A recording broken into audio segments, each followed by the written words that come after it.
ngayon ang panahon na para sa'yo. Huwag mainip dahil ganyan ang buhay sa mundo. Huwag mawawalan ng pag-asa, darating din ang ligaya. Ang isipin mo'y may bukas pa na mayroong saya.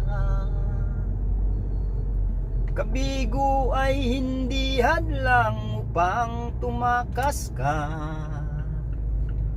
Huwag kang iiwas pag nabibigo, dapat ay lumaban ka. Ang kailangan mo'y tumawa kung maraming problema. Ang iyong lungkot ay mawawala basta't